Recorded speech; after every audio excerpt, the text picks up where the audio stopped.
Time एक MLA जो deputy speaker रहे हैं नेशनल कॉन्फ्रेंस के, वो चेयर को धमका रहे हैं कि हम हाउस नहीं चलने देंगे।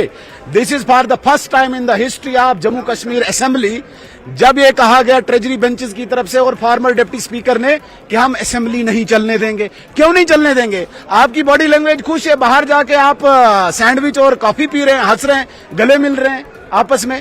तो एक फिक्स्ड मैच स्पीकर और ट्रेजरी बेंचेस के एमएलए के बीच में था, जिस फिक्स्ड मैच को इन्होंने यहां पे खेला और मीडिया गैलरी को प्ले करके कश्मीर में दोबारा से गरीब के बच्चे को धार्मिक भावनाएं उत्तेजित करके पत्थर थमाने की कोशिश की जा रही है। लेकिन खुशी मुझे इस बात की है कि उमर अब्दुल्ला साहब ने आज माइनॉरिटी मिनिस्टर किरण रिजिजू को अच्छी तरह से रिसीव किया, जिस मिनिस्टर ने इस बिल को टेबल किया। लेकिन ये विधायक ड्रामेबाजी कर रहे हैं, करने दीजिए, कोई फर्क नहीं। आगा रहुल्ला साहब जिस वक्त डिबेट करनी थी वो कहीं बाहर घूम रहे थे, क्योंकि पहले ही बताया गया था वहां पे डिबेट नहीं करनी है, सिर्फ मीडिया में बोलना है।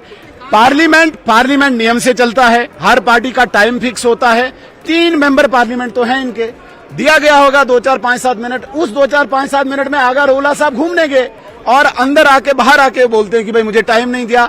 तो झूठ नेशनल कॉन्फ्रेंस के डीएनए में झूठ है, वो झूठ हमेशा झलकता है। और उधर पीडीपी सदर महबूबा मुफ्ती ने कहा है कि यह इंतहाई मायूस कुन है कि स्पीकर ने वक्फ बिल पर तहरीक को मुस्तरद कर दिया। मजबूत मैंडेट हासिल करने के बावजूद हुकूमत बीजेपी के मुस्लिम मुखालिफ एजेंडे के सामने पूरी तरह झुक गई है।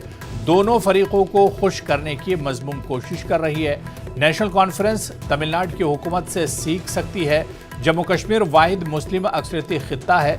इल्तिजा मुफ्ती ने कहा कि अब क्या ही कहा जा सकता है जब हिंदुस्तान के वाहिद मुस्लिम अक्सरियती रियासत के वज़ीर आला बीजेपी के वजीर का सुर्ख कालीन पर इस्तकबाल करते हैं, जिन्होंने वक्फ बिल पेश किया था। इस बिल का मकसद मुसलमानों को कमज़ोर करना था। सीएम तमिलनाडु के वज़ीर आला के बिल्कुल बरक्स खड़े हैं। उन्होंने वक्फ बिल के खिलाफ तेज़ी से करारदाद पेश की।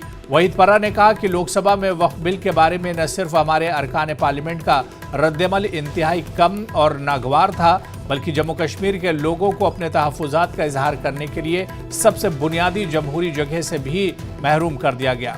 पर्रा ने लिखा कि मुल्क के वाहिद मुस्लिम अक्सरियती खित्ते को बहस के इस्तेहकाक से भी महरूम रखा गया है।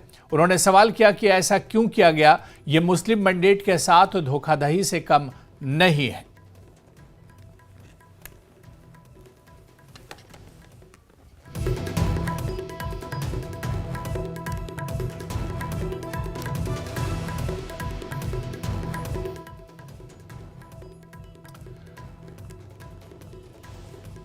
और चलिए आपको बता दें कि इस वक्त बड़ी खबर आ रही है बांडीपुरा से। बड़ी खबर है जहां पर ज़िला बांडीपुरा के इंदरकोट सोनावारी से ताल्लुक़ रखने वाले अख्तर हुसैन ने पोस्ट ग्रेजुएशन की डिग्री हासिल करने के बाद